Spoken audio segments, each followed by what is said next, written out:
Welcome to Season 3 of The Breakdown, the official podcast of the Breakaway Roping Journal and calfroping.com. This season, we're diving into both the breakaway and calf roping like never before, bringing you the personalities, successes, and horses that make these events great. You can expect training tips from the top ropers, stories from the road, and industry news that goes beyond the numbers. I'm Taylor Vollen, your calf roping host. And I'm Lillian Kent, your breakaway host. And this is The Breakdown. Hello, everyone, and welcome back to another episode of the Breakaway Breakdown. This is your host, Lillian, and we are going to dig into a fun interview with Shelby Meged, recapping the end of the year and Sioux Falls for her. As many of you know, we have reached the end of the regular PRCA and WPRA season on September 30th, and now we know the 15 breakaway ropers that are headed to rope in Vegas at the NFBR. It was the tightest race we've ever seen this year, and the cutoff ended up being about 10 grand higher than it was last year.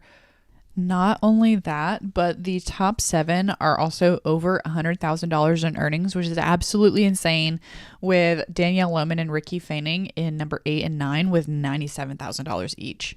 So I'm going to run through the list real quick, just get your bearings as far as who is going to Vegas before we dive into this interview with Shelby. Going to start at number 15 and work our way up. We're going from Jordan Joe Hollabaugh, Riley George, Tiata Gray, Haley Williams, Kendall Pearson, Macy Young, Ricky Fanning, Danielle Lohman, Maddie Dearman, Martha Angeloni, Taylor Munsell, Kelsey Domer, Jackie Crawford, Josie Connor, and finally Shelby Meged. Now, I could have an entire episode just pointing out the high points of each of these ladies' seasons, but until then, I'm just going to give you a quick overview. We have Tiata Gray and Riley George heading to their first ever NFBRs. Tiata Gray had a fantastic last month. She rose from I want to say 20th in the standings. Now she's sitting at number 13, so she did a fantastic job. We had Maddie Dearman, who also held really strong throughout the year. She actually put off going to work at her guaranteed job in the oil field to stay out here in rodeo with us. Moving up to Taylor Munsell. Taylor was super consistent throughout the summer and got that Reno rodeo win. Up to Kelsey Domer. Kelsey won the first round of Sioux Falls, which was an $11,000 payday. And then Jackie Crawford, of course, our early leader in the World Standings race, won Rodeo Houston and led the way until about July or August, I believe. And then Josie Connor, of course, came from behind, overtook Miss Jackie. Josie riding Dutch, who, if you listen to our last episode, a ton of people think is primed to be Horse of the Year. Josie and Dutch were super consistent. And then, like I said, last minute, Shelby Meged overtook Josie with her Sioux Falls payday. Shelby took more than $30,000 home, which boosted her to $146,000. She was previously sitting 5th, so it was a big jump for Shelby, knocked Josie out of that top spot, but the top 5 or so are within $18,000 of each other, and it's just going to be great watching once we show up in Vegas because those go rounds pay at least $5,000 to win them. There's 10 go rounds. It's going to be fantastic. Okay, we're about to dive in, but first I need to say a big thank you to Purina for sponsoring today's episode.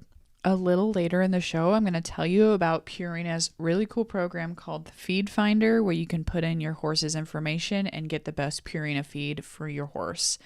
But first, we're going to talk to Miss Shelby Meged. It's time to rope. Let's go.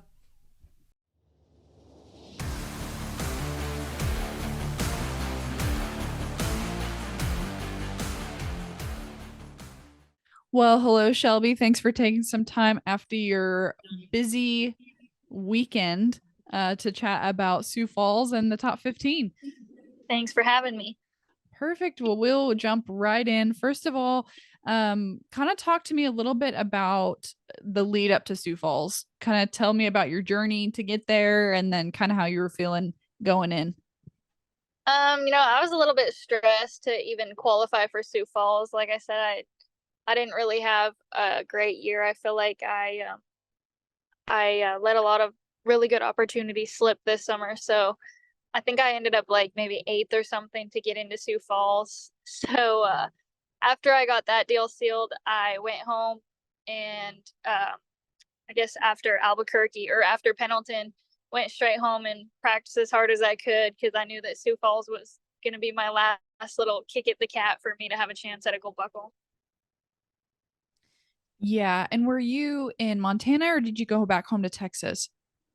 I drove back home to Texas and practiced there for a week, and then went to Mandan, and then after Mandan, I went to Montana and practiced for a couple more days before Sioux Falls. Okay. Okay. So tell me what that practice looks like for you. Were you on Anna? Were you on another horse? There's a couple horses at the house that have a pretty good feel that's pretty realistic. So I practice on those horses and Anna and my other good mare Root Beer. And Mhm. then when I went to Montana, it was just Anna after Mandan. So I got some good practice sessions in there. Awesome. And are you, when you're doing those practice sessions, are you focusing on like catching every time or are you practicing on throwing fast? Because you won Sioux Falls with a 1-6, which is just absolutely crazy. Yeah, my dad actually, I practiced just catching and making really sharp runs when I came back from Pendleton, and then I roped at Mandan, and my dad had drove to Montana to help me for a few days before Sioux Falls. My parents surprised me, and my dad told me that I need to get back to throwing on my second swing again, and not trying to use my horse so much and start, trying to be a little bit more proactive up there, not just rely on all the time. So that's kind of all we practiced after Mandan was just 2 swings and just getting a big strong first swing and getting a lot more confidence and throwing on my second swing right there. Okay, yeah, because when you have a horse like Anna, it's probably really tempting to kind of set everything up perfectly so you have that like gorgeous shot that's right there. Yeah, it's definitely tempting to go 3 swings on her. So I guess it was kind of hard to train myself, and I'm definitely not confident in my 2 swing run. So I had 4 days to get that way before Sioux Falls. Hmm. And I remember on your interview after your win, you gave your dad a shout out for coming out and helping you practice. Yeah, he deserved that. And he even messaged me after the first 2 rounds. I missed the barrier in the first round. It was a 3-3. And then I kind of missed the barrier a little bit again in the second round and ended up still being a 2-6. And he called me before the last day and pretty much told me to quit screwing around and hit the barrier and throw on my second swing. So, Okay. I imagine that probably hit you pretty hard. yeah. Yeah. So it Okay. worked out really well. I'm glad. And I'm super grateful that he came and helped me. I wish he would have come down in June, but it worked out. You're like, dang it, dad, I could have used you all summer. Yeah. Okay, so you were 1-9, won the 8-man, and then came back for the 4-man. Kelsey, Tiata, and Jackie, all super formidable ropers that have had really successful past, months here. It's like Tiata was on a heater, Kelsey won round one. Were you thinking anything different in that 4-man? No, I was just I did say to Haven after the 8-man was over, I wish it could just be done right now. I didn't want to have to run another calf, but we had about an hour or so before we roped again in the 4-man round. So I had about an hour to talk myself into throwing on my second swing and getting it on in the 4-man round. So that Oh, was wow. that was helpful that I had some time for that. I bet that was a really intense, like mental battle that you had. Yeah, it was because I mean, I can't even remember the last time I've thrown on my second swing. I'm pretty sure San Antonio, the wintertime was the last time that I even tried it. So I definitely had to go rope the dummy a few times on my second swing and just get in the mindset and just tell myself that I can do this. Okay.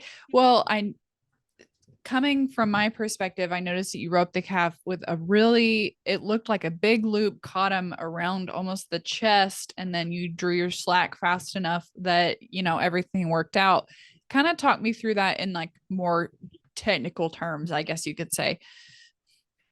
Yeah, I didn't mean to rope the calf that deep. I really and truly thought that I tore the barrier down. So I kind of just threw and I didn't try and stay at the front and finish my run or make anything like look nice. I just kind of chucked my rope at the calf really. And then I was truly shocked when I turned around and seen that I actually got out. I thought there was no way. Yeah. Well, thankfully you have enough experience that just chucking the rope at the calf is going to work out sometimes. Yeah, I guess so. Was Anna like locked in on you throwing on your second throw, or do you think she was a little surprised? I think the first two go rounds she was a little fresh and not paying attention. So after the first two go rounds, when I got back to the trailer, I just loped her down a little bit and then loped her that afternoon before the runs just to get her a little bit more tired and zoned in. I didn't feel like she was like really focusing, and that's not normally something I would ever do. I would just be like, she's fine, but I brushed it off all summer and I knew that there's a gold buckle on the line. So she got saddled in the afternoons and she got loped after the perf, and I just did everything I could to keep her loped down, keep her in the zone, and I did everything that I could keep myself in the zone. If Sioux Falls didn't go my way, I mean, it's crazy that rodeo added so much money, because I went from not having a chance at a gold buckle to being in contention. Totally. Yeah. And it's amazing too that Anna was that fresh after the summer of hauling. Yeah, that's one thing that I still just don't understand is how horses get so fresh. You would think they would get tired being hauled so much, but she's one of them that definitely gets a little out of hand, and I always have to do a little bit more and lope her a little bit more. She gets a little fresh out there. Yeah. You're like, can you get just a little short on me, please? Yeah, for sure.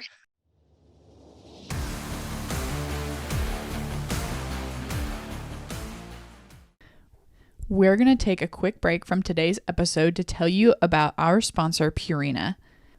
Confidently address your horse's unique weight needs and help optimize their overall well-being with research-proven Purina animal nutrition feeds designed by passionate equine nutritionists. Partner with Purina to nourish your horse to their optimal body condition. Explore weight management resources for your horse today at purinamills.com/feed-finder. Special thanks again to Purina for supporting today's episode of The Breakdown.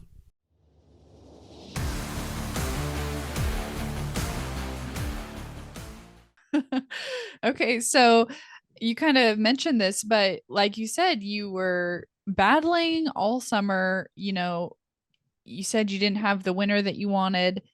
Then you didn't really have the summer that you wanted, and you were fighting. We got to chat a little bit after Cheyenne, and I know that was like a really high spot for you.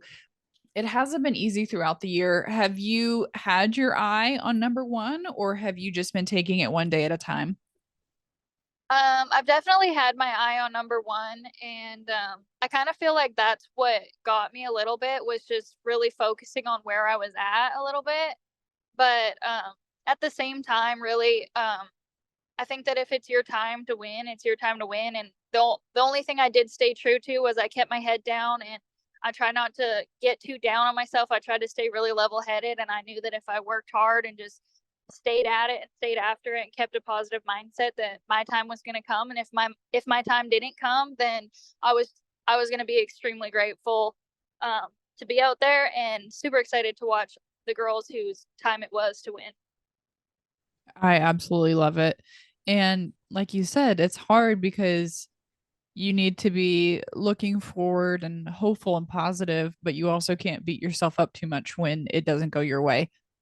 Yeah, for sure. And I think that's just kind of something we have to do out there, is just stay ready. And sometimes it's not going to be your time, and you got to be ready for when it is. So I think that's just kind of the name of the game. And it was just it's a different summer for me, because I've had summers where nothing's gone my way. Just kind of like this summer, I've had a lot of things not go my way, and I dropped the ball on a lot of big opportunities. And there's been summers like that, and then there's been summers where everything kind of went my way and it felt easy. So I guess I was kind of proud of myself that I was able to turn this summer around and stay after it. And I think that just kind of comes with the territory of being a little bit more mature and a little bit more seasoned and more mature as a person and an athlete. I knew that I could stay positive and it wasn't over until it was over, and not let all those bad runs catch up to me and get me down.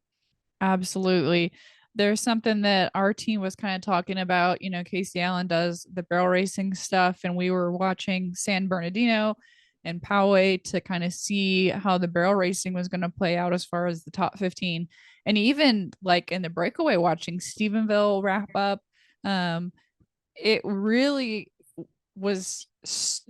struck me how it was coming down to one rodeo or two rodeos, Yeah. or how you ended up in a one header in California on the last weekend of the year. Yeah, I think it matters so much. I mean, I lost a world title by, I think, under $2,000. I think in 21 or I don't even remember what 21. Yeah. And so, you know how important it is to make sure that you try and make every single rodeo count, whether the rodeo pays 2,000 or 20,000. And so, I think that definitely has to motivate people when you don't feel like going to one more, you don't feel like making that drive. You got to make that drive because you could lose a gold buckle by that much. Mm-hmm. And Tiara Gray, punched her ticket to the NFBR there at Sioux Falls, had a fantastic rodeo, ended up with $15,000 in that 4-man round. And then she was at Stephenville the next morning and ran one at Stephenville. Yeah, see, I think that says a lot about her character right there and how bad she wants it. And I'm extremely happy for Tiara. Yeah. Super awesome field, very tight. I was going through all the numbers. The top 6 of y'all are separated by less than $18,000. And then it's just an absolute minefield. We got Jackie, we got Martha, you're in there, Josie's in there, she's having a fantastic year. What are some of your thoughts about how close everything is there at the top right now? I think it's exciting. I feel like in a lot of the past years, it's, the finals doesn't pay great. So I feel like if you go in there with like a $20,000 lead or anything close like that, then you kind of have the gold buckle sealed up. Really, it's hard to make up that kind of ground. And so I feel like this will be one of the first finals we've seen where there's more than two people or more than one person eligible for a gold buckle. And I think that there's going to be some drama at the NFR, and it's going to be really exciting and fun watching. I think this is going to be the best year yet for the breakaway roping. I agree. You guys are going to have me on my toes with the spreadsheets throughout the NFBR. Yeah, for sure. Um, are you feeling a little nervous heading in with all those ladies, or is it that point when you get there, you're like, my work is already done. All I need to do is go rope, be great, have fun, do my job? I think anybody would be lying to you if they told you they weren't nervous with Josie Connor, Jackie Crawford, Martha Angelone, Taylor Munsell. I mean, you're never safe with those girls behind you. You can go make the best run that you can possibly make, and they're going to beat you. And they can beat you day in and day out. And so any given go round, it can be anybody's game. And so definitely nervous, definitely unsettled, and definitely going to practice harder than I ever have for this NFR. I know we're like, woo, it's the best it's ever been. And then we're like, oh, it's the best it's ever been. Yeah. No, yeah, it'll be good. And I accidentally skipped Taylor, like you said a second ago, and she has had a really great year. And I really feel like she's been the bridesmaid and not the bride throughout a lot of these rodeos, but she has been hanging right in there with everyone. Yeah, I think all the girls are roped outstanding this year, and it's crazy to think that we're going in with the separation that we have. I mean, if you look at the guys, as long as they're within $100,000 range, they have a chance at a gold buckle. So for these girls, for all of us to go in like that close to where with our payout we still have a chance through sixth, it's crazy. It's going to be really cool. Mm-hmm. So we kind of mentioned that top little group, and then I have Maddie Dearman, Danny Lohman, Ricky Fanning, Macy Young, Kendall Pearson, Haley Williams, Tiana Gray, Riley George, and Jordan Joe, rounding out the top 15. Is there anybody in that list that really stands out to you as far as, they really stepped up their game this year, or just kind of like a special memory that you had with them on the road? I think they're all super great ropers. I guess the one person that stands out to me is my little Kendall, my traveling partner. I guess Sioux Falls was pretty exciting watching her win that go round and seal the deal, because she definitely wasn't safe. So I was super proud of her, and she drove to Montana with me to practice. We drove 8 hours out of the way to go and practice and make sure that we were sharp for that. So I was super happy to watch that pay off for her. Yes, she's definitely put in the hours, and I really enjoy watching her and Smoke work together. I feel like I need to get to know that horse a little better because he seems super interesting. He really is just an old teddy bear. He's the slowest horse you've ever seen back off a trailer, and he just hangs out. Oh, that sounds amazing. I love that. Yeah. And we need to give a little shout out to Brady as well. I know she didn't have Sioux Falls go the way she wanted, but she was there cheering for you the entire time regardless. Yeah, that's actually what I was going to bring up next is I'm super proud of Kendall, but I think that what Brady did at Sioux Falls speaks higher volumes than what anybody can do in the arena with a rope in their hand. I think that at the end of the day, what matters the most is what kind of person you are and how you help others and how you love others. And I think that Brady and her whole family at Sioux Falls, I have a whole new respect for all of them. Brady's always been one of my best friends, but I think the world of her now because that was probably one of the hardest nights of her life and her career and falling short.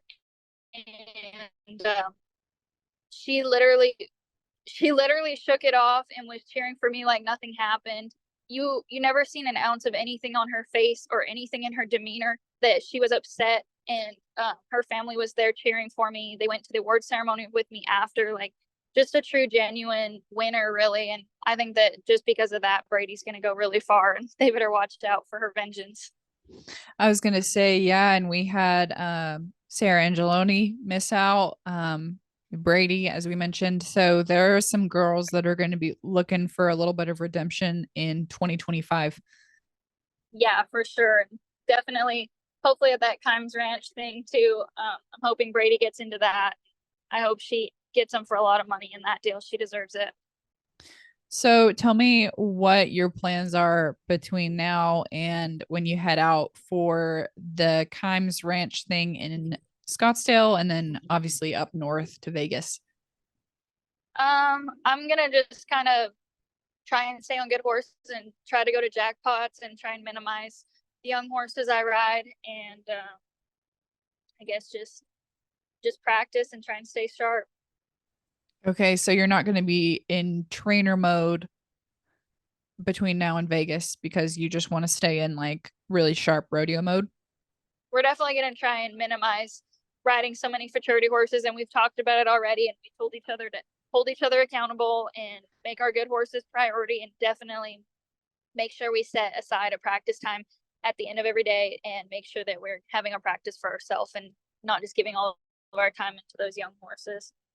Okay. Yeah, because you and Haven, I mean, both headed back to Vegas.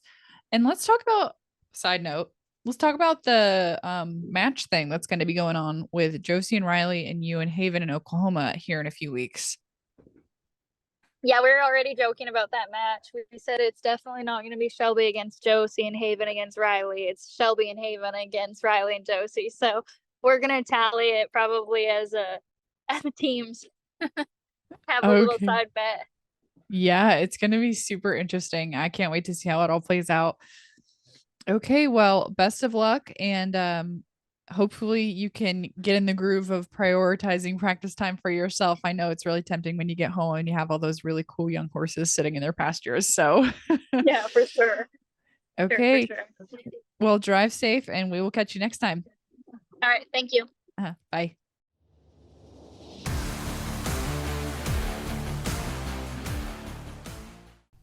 All right, guys. Thanks for tuning in to today's episode of the Breakaway Breakdown and listening to Miss Shelby Meged and a little bit about her journey in the last few days of the season.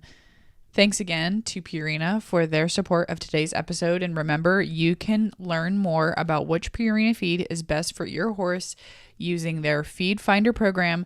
Just go to purinamills.com/feed-finder. We will catch you guys next time on the Breakaway Breakdown.